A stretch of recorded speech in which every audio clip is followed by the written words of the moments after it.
So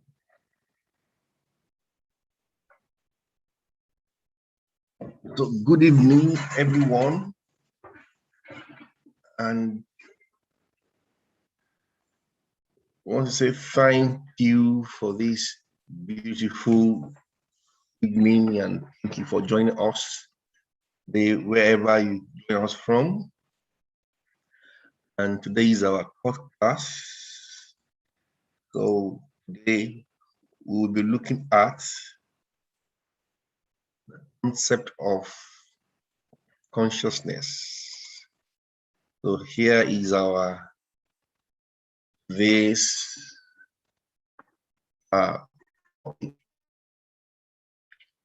so we will be looking at the transpersonal psychology of consciousness, and we will be exploring the whole idea is to look at the notion of spiritual consciousness. And as you know, I'm going to start with a question. So, and the question is, what is consciousness? What does it mean to be consciously aware of something? The second question is, what is spiritual consciousness? Do we have different consciousness? So these are the questions we want to explore today. So I'm going to start, actually, you always know, with this question. So the first question is, what is consciousness? So I want us to discuss that before we move forward. Thank you. So I'm going to start with Brother Derek. What do you understand by the word consciousness? Yes, sir.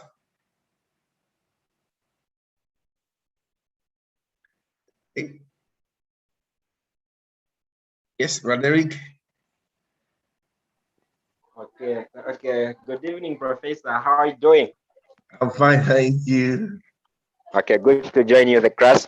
I think what I understand about the word consciousness, I think consciousness is the awareness that is having the awareness of the things that you have and the surrounding. It's just the awareness, it's on a broader term. I could just summarize to say that it is just having a clear perception of everything that surrounds you, and they are having like this self-actualization where you are very aware of the decision that you make and everything that you do. Okay, thank you.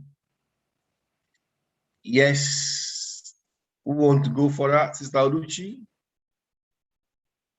Yes, Sister Oluchi, what is your understanding? What is your concept of consciousness? What does it mean to you? Yes, thank you.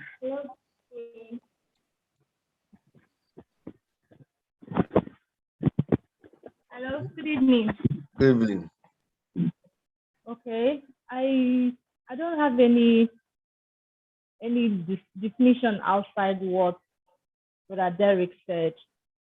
Okay. Consciousness can be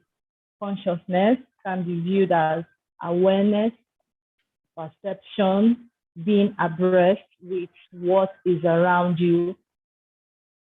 You know your surroundings, you know who you are, you know the activities. You are there, you are feeling what is around you. Okay. Thank you so much. Brother Emmanuel, welcome. What can you say to this? Hello, greetings to everyone. Yeah, I think they've said it all. Consciousness is knowing, being aware of yourself, your immediate environment, both spiritual and physically. Okay, good. Yeah. Yeah, Ambassador Meg, good evening, sir. What can you say to this topic? what is consciousness? Well, thank you so much, Professor. In my perception, it's almost similar to them. Like consciousness refers to our individual awareness of our unique thoughts, memories, feelings, sensation, and environment. Basically, our consciousness is our awareness of ourselves and the world around us. Thank you. Yes, you're right. Yes. Over to you. About me, I would say that consciousness is simply your soul, is your connection with your within to your without. This is in fact, it is the link. A lot of people are making confusion with consciousness and mental. Mental is not consciousness, and consciousness is not mental. The mental has a visibility of 180 degrees, so he can see physically all what is reported outside. The consciousness is your link within with your outside. This is why consciousness is 360 degrees. When you close your eyes, you know what is in your back. You have this capacity to see around you at 360 degrees.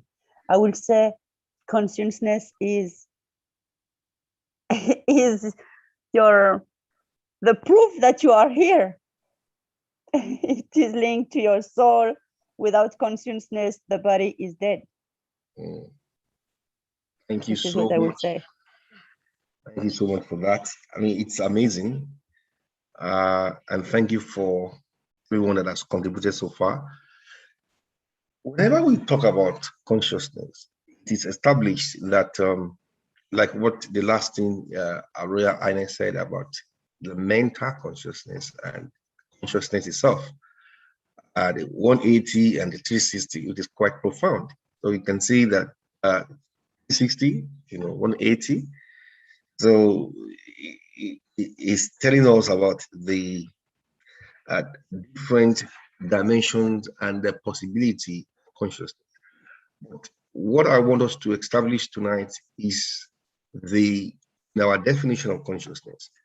It's a concept or the idea of perception. Perception, I said a person's awareness or perception of something. And today, what we're looking at is spiritual perception.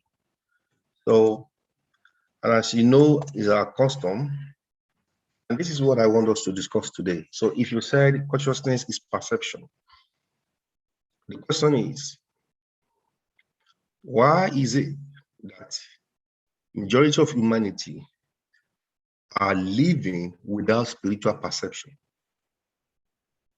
What is the problem? If that be the case, how can our spiritual perception be enhanced? Let's discuss that. Thank you.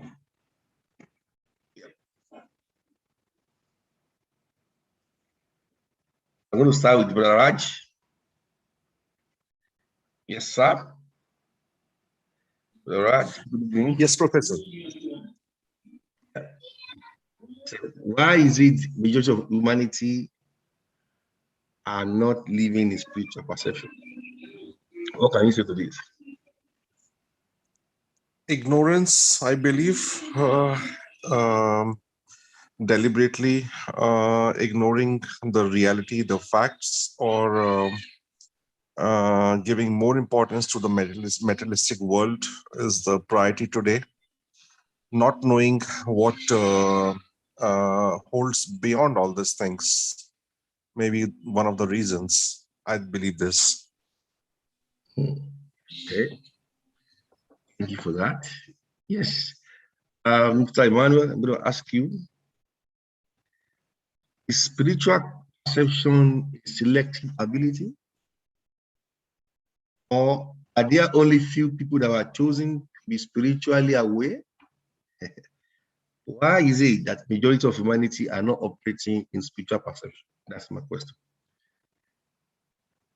Emmanuel, what is your Please thought on this? come again with the question, please. Oh, that's 3 questions. Where are you? I said, why is it that majority of humanity are not living in spiritual perception? Even the so-called religious people. Okay. Because they are focusing only on the physical world, and they are out of touch with reality within themselves and their immediate environment. Interesting. Yeah. So you said about the focus. Focus. That's quite profound. Thank you so much for that. Yes, I'm going to ask Sister Oluchi. Yes, Sister Oluchi, in your experience and within your own environment, what can you say to us in terms of people spiritually dead? Are they spiritually blind? What is happening? I'm asking you this question because I know you live in a country that is regarded as one of the most religious people. Yet, a lot of people are spiritually blind, despite the fact of the religious activity. What is your take on that, Sister Luigi? Okay. Personally, I would say that people are, to take from your words, spiritually blind because of not having lack of faith in themselves. Because if you know yourself and then believe that you can make a connection with God, that you yourself, you are a God, so you can speak to God directly, communicate with Him, then you solely depend on somebody to tell you everything about God. Because I think maybe I will say that in our part of the world, probably is spiritually lazy to discover things for ourselves. Actually get, because you want where it will be fast. You do not want to take this time to know yourself. Because first of all, if you know yourself, then you will know God. In you, you will find God. But we want some other person to tell us these things. Even, okay, in some places, they tell you these things, teach you what to do. But no, you don't want to do it. You want some other person to be doing it for you. The things that you need to do for yourself, you need somebody else is doing it for you. So I think the problem is us with over here is not wanting to do things for ourselves, not wanting to know who we really are, not striving to actually be who we are supposed to be. Yes, because by the time we see who we are, know who we are, then when you go to church or wherever that you worship and the preacher is talking to you, you are relating to what he's saying, not because he is the soul, he's only him that is meant to be on that level. You're relating because it's actually communicating to your spirit as well. So you're getting it. So it makes you to be blessed the more. I'm not feeling like, there are some other people that are bigger, they have this blessings, and no, I don't go there, No. That's my take. Wow, thank you so much for that. You mentioned something about people are lazy, and that's right. I'm really interested in exploring that further, Okay.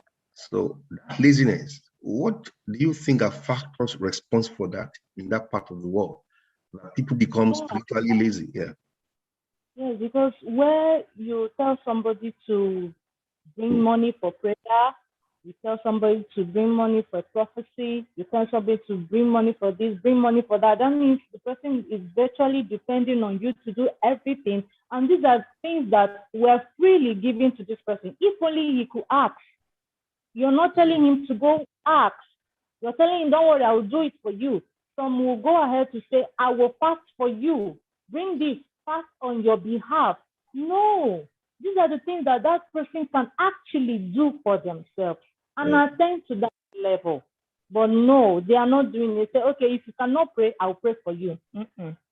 No, that is where I get the spiritual laziness from. Allow them do that for themselves and get to that level, because everybody can get to that level. We all have it in us. Yeah. Amazing. Thank you so much. That's so profound. You know, I love it the way you said it, that everybody, you know, has the capacity and the potential to arrive at that, and that's really sit well at the heart of transpersonal psychology, because it's a non-religious concept of spirituality, which we believe that every human being has this capacity, has this ability, which are inherent in the human spirit.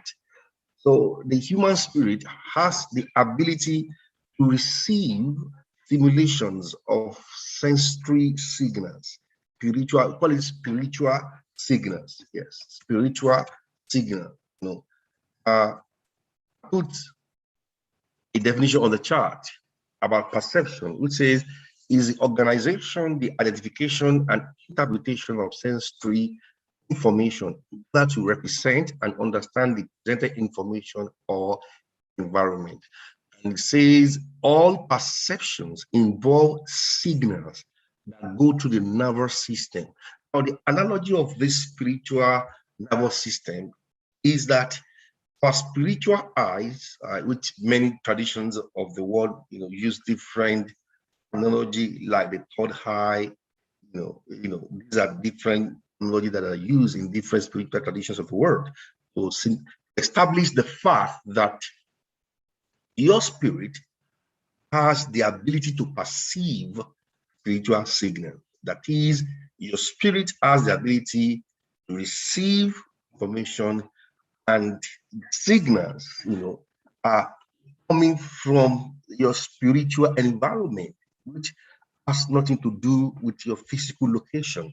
So this is what we're talking about tonight in terms of our spirit becoming perceptive, the perceptual ability of the human spirit to perceive, to receive signals, from the spiritual environment, and raising that awareness to interpret the information that is received from the divine, or received from the cosmos, or is received from, extraterrestrial being in terms of, angelic presence or communication with the spiritual entities it may be. So that is what we're establishing tonight, that there is an aspect of perception that an individual can sharpen their sense of awareness in terms of their spiritual awareness, which I use the word spiritual senses. Yes, spiritual senses. Your Highness, I would like you to come in this junction. What is your take about spiritual senses, and how can we sharpen our spiritual senses to receive spiritual signals from extraterrestrial intelligence? So, back to you, Your Royal Highness. Wow. Wow. There are different signals that can appear. First of all, for example, if you are praying, you have some signals where your body is vibrating at a certain level, or at a certain frequency. You see, you are receiving this energy. Okay, but the signal that you are receiving in the prayers are less strong than the signal you are receiving when you are in meditation, because there's a big difference between praying and meditating, and the signals are different, completely different. When you are praying, you are, most of all, you are focused on all what is outside of you. You are speaking to God, asking God. You are the one who is speaking. Okay? But if you want to receive the signal completely from the other side, you have to be silent and listen what is given to you. So, and that only meditation can give it to you, because you are more focused in within than without. You understand? So this is why the signal are different. For example, for me, when someone is saying something and I want to be sure that it's true, I just focus on that and I receive this comfort within me, you know, this energy within yourself that telling you it is real or not. Okay. Then you have some other signal, like sometimes you are asking one question and you cross someone who is answering to this question. You say, oh, the guy, I don't know him. He just answered to what I was thinking, in fact. So there's different things. You know, we are living we are experiencing a spatio-temporal dimension. You know, we came from time to explore the space, spatio-temporal dimension. When you are in spatio-temporal dimension, if you are not spiritual and you are not breaking the rule of violating the physical law, you cannot go in the other side. You cannot receive any signal. You understand? So I don't know. Is it your question? You know, 90% of the people are sleeping in their consciousness. That's it. That's it. That's the They are question. sleeping. Yes, they are sleeping in their consciousness. Why? Because in fact, the consciousness is only the correspondence here. You know, the consciousness is receiving from the other side and transmitting in this side. It is the correspondence between the within, which is also superior to you, because the within is also in the other side. And it's your consciousness is transmitting. Let's say you have some thoughts with some emotions, etc. What happened? The mental is transmitting to the consciousness. The consciousness is the correspondence between your eyes, physical eyes, and the other side, the world, what we call the world of causality, the world of thoughts. This is what is happening. So, and people, they are not really aware because they are separating themselves of their own divinity, they are separating themselves from themselves. You understand? So this is our biggest problem. We are slaves of our own mental, who is bombarding us with different thoughts, repeating us all the time. We are bad. We have this problem. We have this problem, etc. And the consciousness is just making the correspondence of that. When you arrive at the level where you are aware of yourself, you wake up. You are in the process of waking up. Yes. Without that, no change. I'm sorry. This is what I think, Professor Oluwafemi. Amazing, amazing. Now, my question is, you express in your discourse just a few minutes ago about majority of humanity are sleeping in their consciousness. That's true. What does it mean, Your Royal Highness? Can you please throw more light on that? You want me to explain more why I'm saying that? Yes, please. Yes, because in fact, they are lost in their thoughts. For example, you are driving. You are driving, but in fact, you are doing that automatically because you are already lost in your thoughts. So then when you arrive at your destination, you say, oh, I arrive at my destination. But in reality, you are lost all the time in your thoughts because you have 60,000 thoughts per day per you.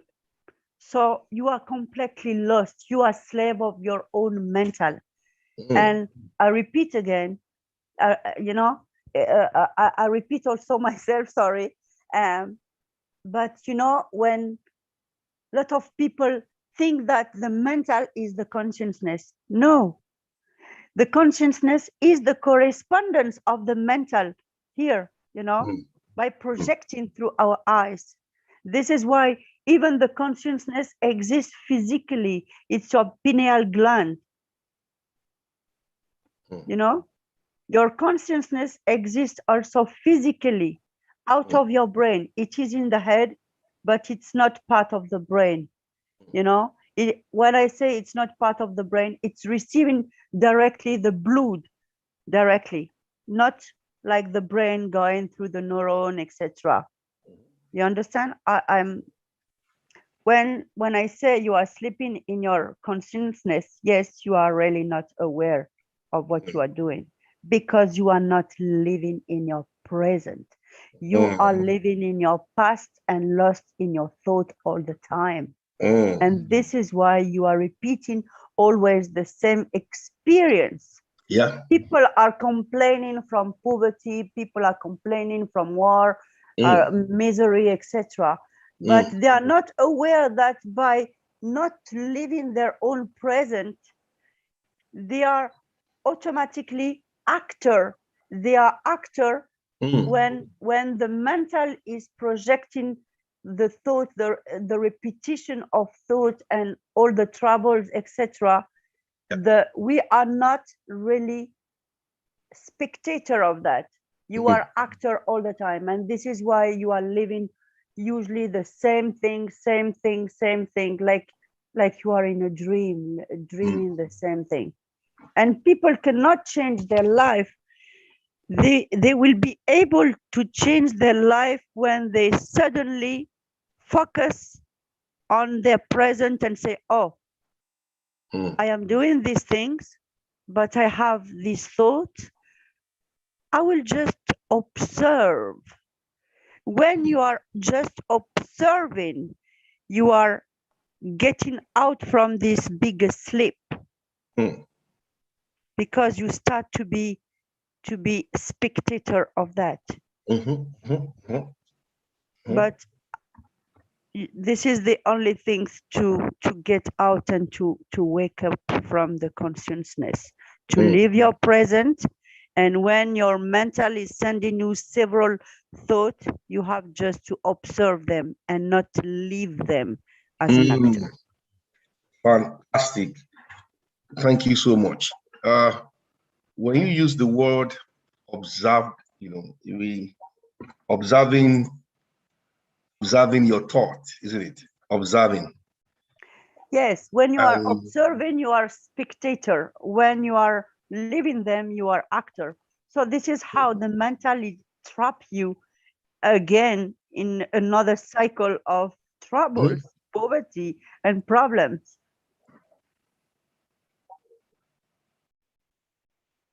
And it's interesting what you say, Your Highness, because in in one of the principles of cognitive behavioral psychology is that we humans, we have the ability to observe our thoughts.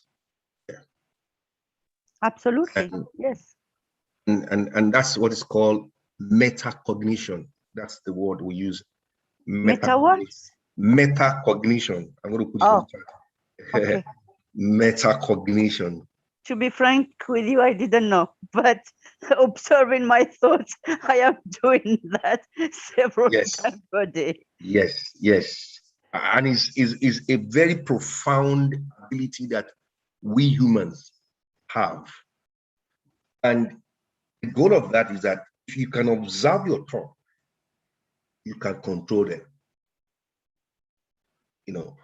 And it takes discipline to focus your attention, direct your attention to observing your thought. And the question is, when you do that, in a meditation atmosphere, you just sit down and you observe your thought. And an interesting experience. And that question is, who is that observer? Who is that what? Observer. Because you are not your thought. You become an observer of your thought. And that is your real self, observing that thought. It takes discipline to do that. That is the beginning of perception. Because that ability to observe your thought, you begin to be sensitive to signals in your atmosphere, within your environment. And you becoming sensitive to signals when you begin to become perceptive to spiritual realities outside your ordinary consciousness. So the concept within transpersonal psychology is that my ordinary consciousness, my everyday awareness is connected to my brain. And that is where I have my senses, these my physical senses, based on information and signals, or what we call stimuli from my immediate vicinity, my physical environment. I receive signals, yes, and I interpret that signal through my nervous system. Now, that is the biological self. That's how your biological self operates. With me, operate and navigate every day. It's the same process with our spiritual senses as well, that we can pick signals. And Your Royal Highness, he said something very profound, for people that are very religious, that, they believe in prayer. But when you pray, you are talking, you are the one speaking, you are not listening. So the part that you listen is when you meditate, receive from the divine, and it is always within the quietness. But a lot of people, there are so many background noise in their soul, they are not able to maintain that solitude, quietness. That is the challenge. Okay, I will take question now. Is question time?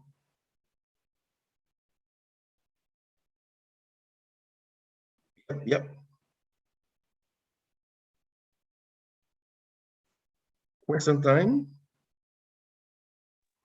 Yes, I have a question. Who is the observer? Who is the one who is observing? We are observing our thoughts. Who is the observer? The observer is your real self, which is your spirit, is the observer. That's it. Observing. You're observing your thought. But Professor Oluwafemi, I have a question, please. Do you really think that what we are observing are really our thoughts? If they were really our thoughts, can we say that we are slaves? They are not our thoughts, because you have to, they are not our thoughts. These are wavelengths, coming from environment. Thoughts not originating from you. See, different thoughts are wavelengths that are originating from different cosmos and energy within and outside of us. Yes. And some of them are also coming from our repressed memories, the subconscious. And which is one of the most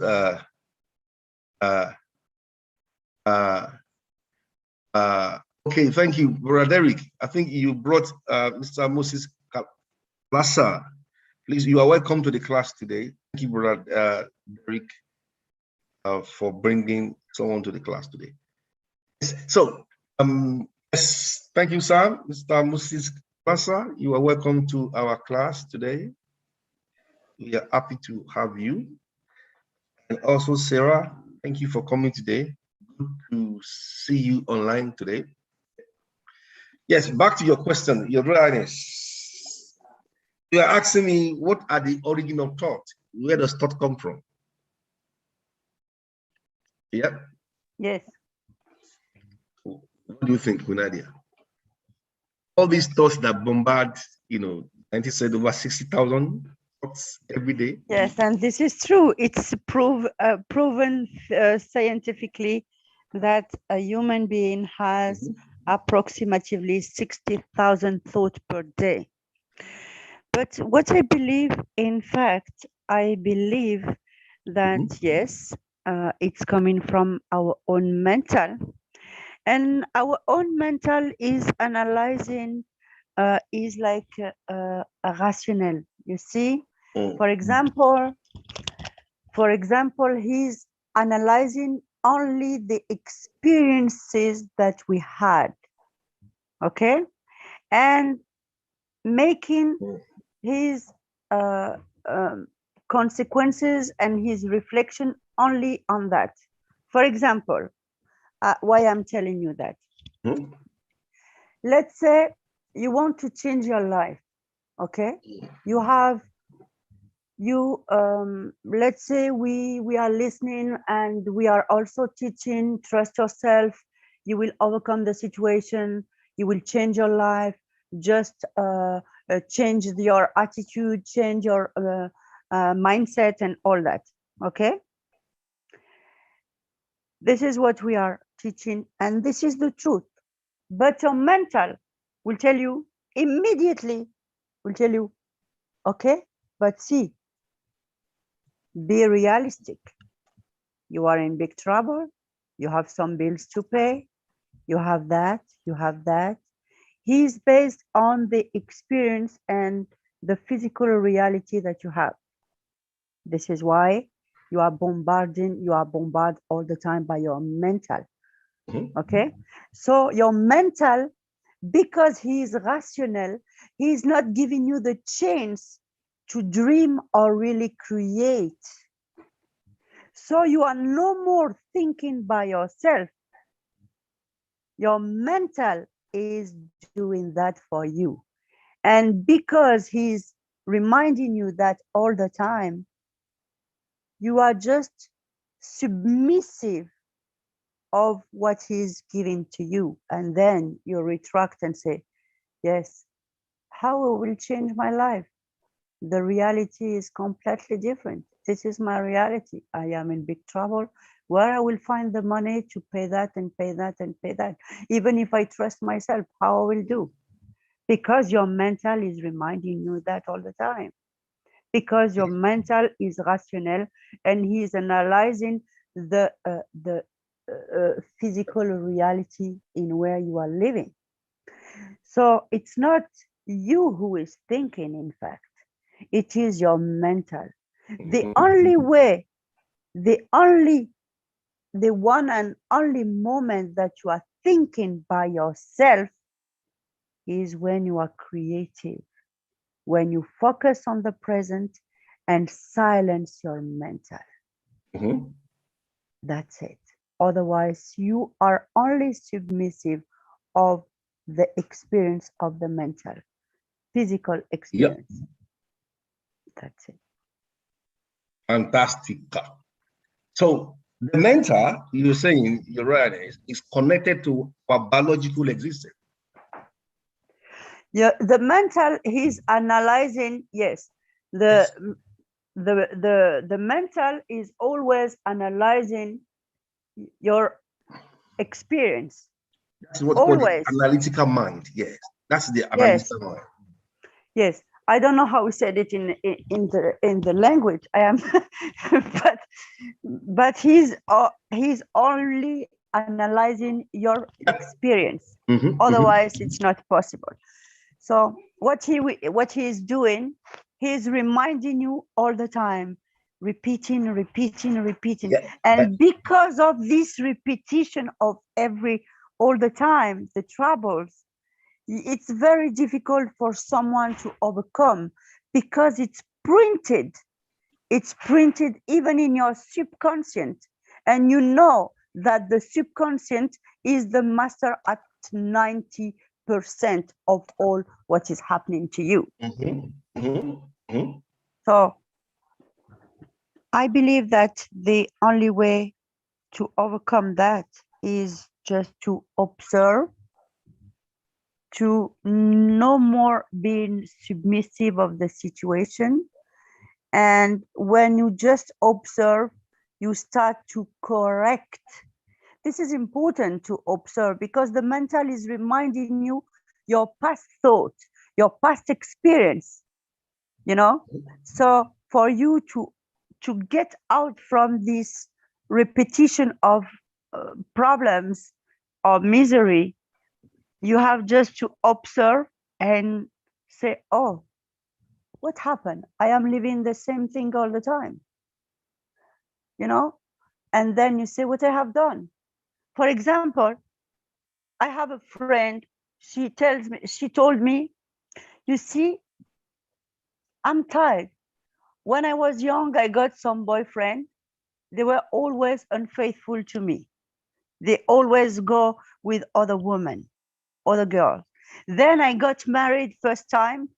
My husband was going to, he betrayed me with another woman, etc.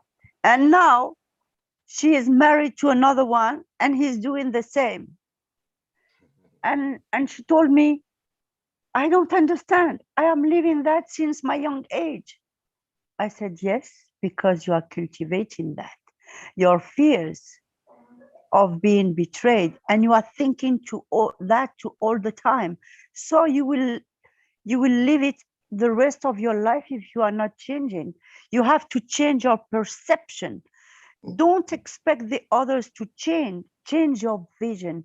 Say stop to this mental who is sending you the same problem. And when he's sending you, reminding you that you were betrayed, what is happening? Automatically you have an emotion, and this emotion is magnetic. Be careful, because your emotions are magnetic. Your thoughts are not attracting the others, the things. It's your emotion which is magnetic. So it will attract, it's the same correspondence, same action. You see? So this is why,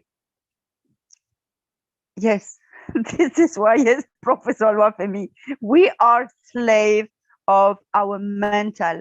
And because of that, we are always sleeping in our consciousness. Consciousness. Good. And you cannot, at the minute you just observe, you are no more submissive of your mental. You get out from this slavery and you start to create, correct your past and correct some experience that you had, and you start to create. You become the builder of your own world. Good. Your Highness, the question is, thank you so much for this beautiful input from you. You made mention of the fact that we are enslaved to the mental, yeah, to this thought that's constantly analyzing itself. And your argument is that that is the reason why a majority of humanity are sleeping in their consciousness, because they are enslaved, by this thought that is bombarding their mind, which is from the mental aspect of our existence. And that will lead me to the question. And the question is, how do you come out of this mental slavery? How do you How break what? out? How do we break out from this mental slavery that people will become actively awake out of the sleeping in their consciousness? How can we break and wake up? Yes, out of this mental slavery that is bombarding us with thoughts and thoughts and thoughts, So there are several things, that you can get, and I am speaking only by personal experience. All what I am saying is only my by experience, because I have done that. Of course, it's very difficult. It's very, very difficult, because your mental is connected to your ego. You have to understand that. Your ego is all what is representing you physically. You have to understand that. So, of course, it is difficult when the mental is making too much noise, and it's very difficult to get out from that. There's one thing that can help a lot: breathing. When you breathe consciously, aware of your breathing with consciousness, you are just focusing on your breath. You are just cutting with this mental. Stop. The thoughts are blocked. And this is the first thing. The second thing is to be focused on all what you are doing in your present moment. So be aware of the noise of the glasses, the noise of the children, etc. Focus on everything. When you have some thoughts coming to your mind, you have just to let them go like clothes. Observe them and let them go without too much, without feeling any emotion, because the only way also to break that is also controlling your emotion. This is very important. This is really important. So, and really focus on, thank you, focus really on what is present and start to reprogram yourself. You see, breathe, be aware of your breath, because the breath is your recognition of existence here. You are existing here in this dimension, spatio-temporal dimension, because of your breath. This is the real you. When you are breathing, it's your affirming, confirming your existence here. When you are breathing, you are just saying, I am the master, but you have to be aware of that. Say, when you breathe, I don't know how to explain it in English, but I believe it's that. You breathe your real existence here, the confirmation of your existence here. Don't think that because you are thinking that you exist here. No. Your breath is your existence here, because your breath is linked to also your magnetic things and electric. So this is very important. You are an energy electromagnetic. You need both for your existence. But When the mental has too much noise, you have to calm him by the breath. Like, for example, another solution, Professor Oluwafemi. We are electromagnetic. We are fire and water. Okay. When there is too much fire, what you do? You show him the power of water, right? Okay. To make the balance. Let's say that your thoughts are electric. So the fire, your emotion are magnetic, and your emotion are the also creating the reaction and the action that is existing, the experience. The magnetic side is bringing the experience, not the electric. Okay. So what is happening when there is too much fire? You will recalibrate, balance that with the water. And the water is the magnetic side. So when there is too much noise by the thought of the mental, you have to breathe to calm that. This is important. I'm talking too much, but sorry. I don't know if everything is understood, but for me, it's it's evident for me. I don't know how to explain it. Maybe others have experienced also the same. I think, thank you so much for your input. One thing that I want to emphasize and to establish to everyone is that we have the ability to observe our own thoughts. However, we need to be consciously focus our attention on this aspect of our life. So it's not something that anybody can do for you. It's a practice that you have to be disciplined and observe your thought. After a while, you become used to that mode of perception. And one thing I also want to establish about the human spirit is what's called the will. The will. One of the fundamental property of the human spirit is what the divine has given to us, which is the willpower, the ability to choose. So we have the willpower to choose particular thoughts that we want to focus on. We also have the willpower to reject thoughts. This is the beginning. And you have to exercise your will by intentionally focusing your attention on thoughts that are in line with your future. So every human has an ability. Your thought is your choice. You can choose what to focus your attention on. Particular line of thinking, particular thought. You can reject thought. You can also accept thought. That is a fundamental property of the human spirit. We have that ability. So if a bad thought comes into your mind, which we experience, you have the power to say yes to it, to say no. That's it.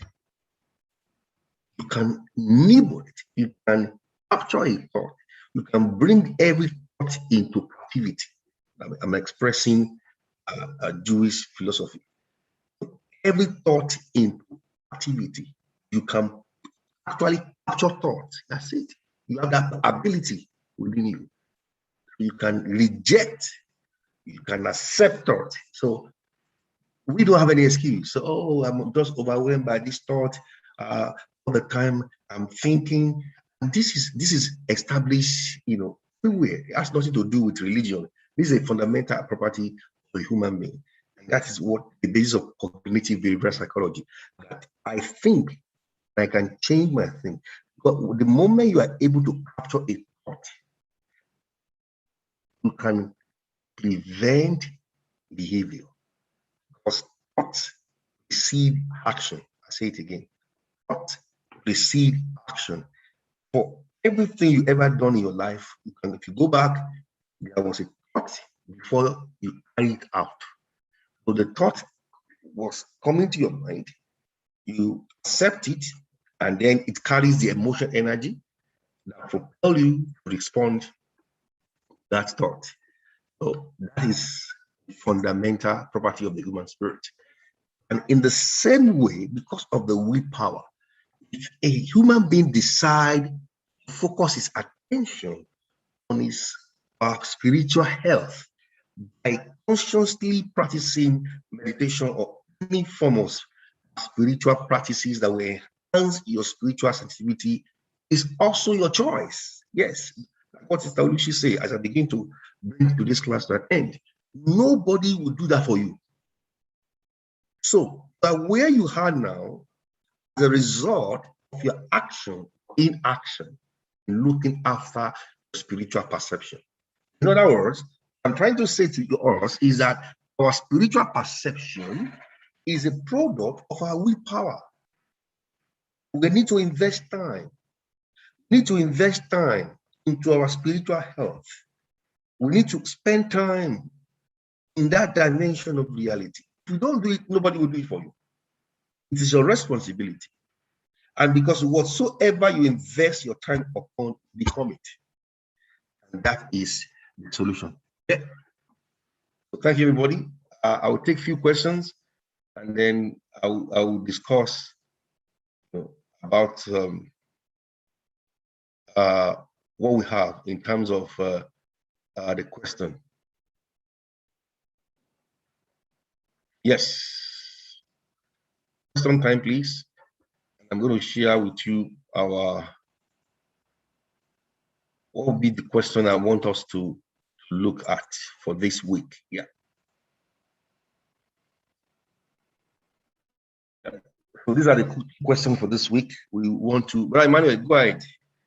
Reflect on the reality of spiritual consciousness, which we have covered. Then examine ways to connect with spiritual realities. Yes. Yes, Brother Emmanuel, what do you want to say to us? Yeah. The discussion has been very interesting. And I want to ask, do we have categories of thoughts? 2, I want to know, as our thoughts floating or moving energies, or they are like stored informations that we choose to observe, or we choose to focus on them or think about them whenever we like. And also, is it possible to have a thought which you don't even know where it came from? Of course. A thought that you have no knowledge about. Yes, that's why it's a thought. Yeah, absolutely. You answer that question. Remember, okay. We said where does thoughts come from? We are bombarded by 60,000 a day. And our life always flow in the direction of a dominant thought. Yeah. So the thought that you decided to focus your attention on will control your life. Your life will eventually move in the direction of your dominant thought. That's it. So are they like floating energies or moving energies? Yeah, of course, yes, they are moving. Yes, electromagnetic waves, they are moving every day. Okay. You're right. That's what Royal Highness was saying. Yeah, electromagnetic. Anytime we are making a decision, whether you are sure or you have knowledge about what you are deciding on or not, whatever you decide, or finally, does it come from, is it an emotional decision or is a mental decision? They are both in this. Your decision carries mental capacity with a corresponding emotional energy, because thought always has corresponding emotion. Thought. That's why you think, I feel. I think, I feel. That's it. When I think of, you think of good things, you start having this good feeling, isn't it? If somebody says something bad to you, Yeah. and you didn't like it, and you think about it, happens to you, start feeling bad. Isn't it? Simple. That's it. If somebody says something beautiful to you, yeah, it's like you just, when you fall in love, and then that woman said to you, "Oh, you are the best thing that ever happened to me." You started smiling. And then you are alone, thinking about what she said to you, and then you are smiling, and you have this very good feeling. That's it. Okay. And these are the basic, powerful properties of thought.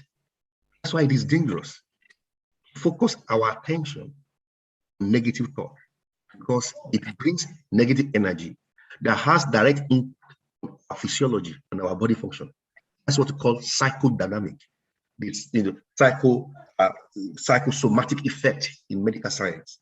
It's established that connected to our brain. We think and we feel.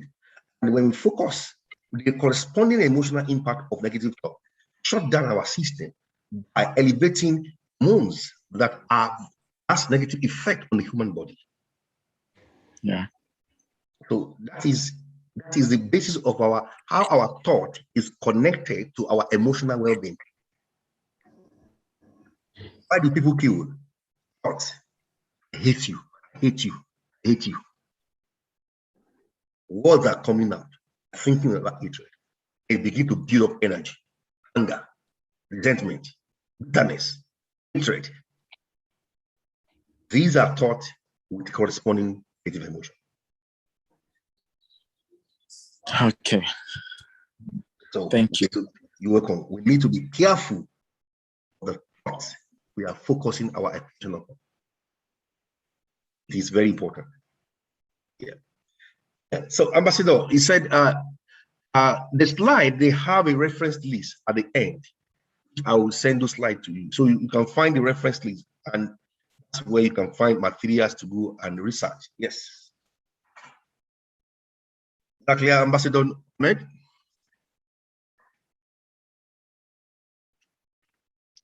Sorry, Professor, what you actually require?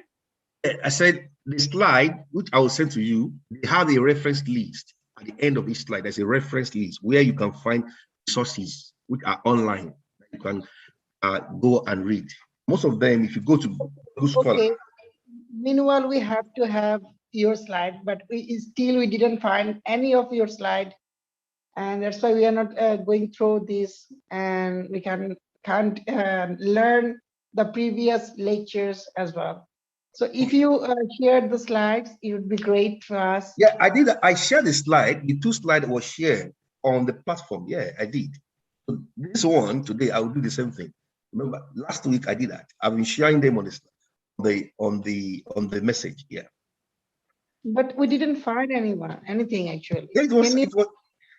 I'm going to share this week now again, and then if you request it, I can send it directly to your email. And then I think last time you were talking about creating a WhatsApp group for those of you that are coming regular, just all of you. Yes, we already created a WhatsApp group, and our sister Nadia also admin over there. So we can post over there also.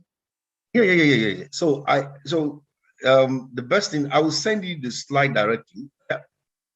Yes, you can just give me through the email. It would be great. So I can. I will do that. No problem. That's not a problem. Yeah, no problem. Thank you, Then you can Professor. upload it. Yes. Okay. Good. Yes. Any other question? If there are no question, yes. I'll just put the two questions for this week on the chart there. So you're writing about reflect on the reality of spiritual consciousness, and to examine ways to connect with spiritual realities, which is what we've discussed so far today. How do we connect with spiritual realities?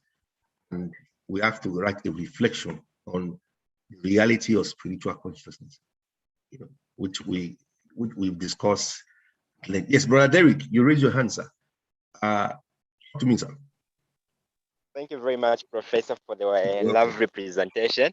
I think I just have a quick question. From the spiritual perspective, Mm, with your own experience, do you mhm. really believe that problems they does exist? If you can base it in the spiritual perspective. I mean, well, you are the second person that will ask this question today. A colleague of mine at the university, she asked me the same question. Even let me read it to you. Said, it was so funny. He said, let me read that question. He said, I'm wondering if anything is a real problem for you. You seem to see the bigger picture all the time. He said, is it magic or knowledge? Here you're asking the same question, sir. Hello? Valerie? I guess you're asking me the same question. Does problem exist? Is that what you're trying to say? Yeah. Especially from the spiritual perspective, if you can base it there, that's really. That's my question. Yeah.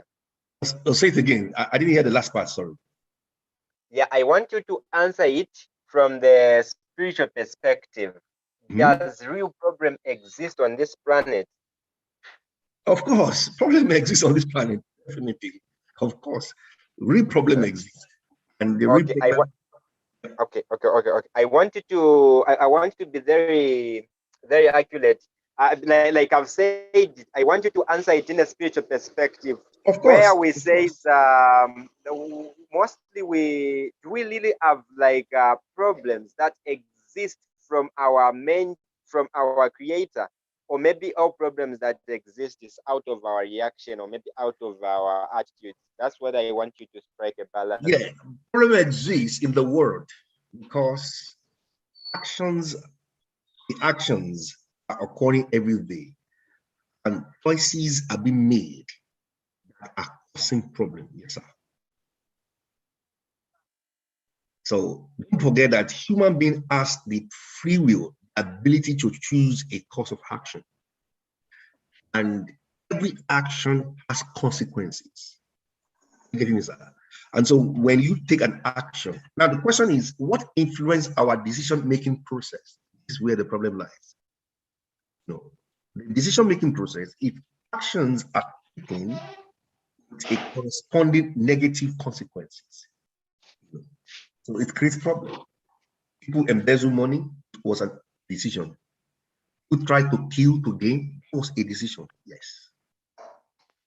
So problem really exists. And from the spiritual perspective, if you ask me what is, and that will take me to theology, there's no way we talk about this without talking about the existence of different influences, spiritual influences, yes, which mainstream psychology find it very hard to accommodate. So we know that there are spiritual entities that are not good, that has evil within themselves. Yes. So there are influences as well, voices, because there are many voices in this world, and every voice has a significance, and there are many sources of voices. Yes. Sorry. Yes, thank you, Ambassador. No, I've come to the end. God bless you. Thank you for your time. It is 2 a.m. in Bangladesh. Wow. Thank you so much for your time. And yes, and I'll see you in fortnight. Okay. Your Highness, back to you. Let's Yes, close the class. Yes. yes, we have to end this class. Yes. And thank you so much, Professor Oluwafemi. I'm learning every day. Thank you so much. Thank you, everyone, for being here today with us. And let's meet. It will be next week, Professor, or Fortnight, yeah. In 2 weeks. Yeah, in 2 weeks. Yes. So we give 1 week. You have 2 weeks to prepare your homework. Yes. It is great. Thank you so much for Bye-bye, everyone. everybody. Yeah, bye-bye. Yes, bye. Bye-bye.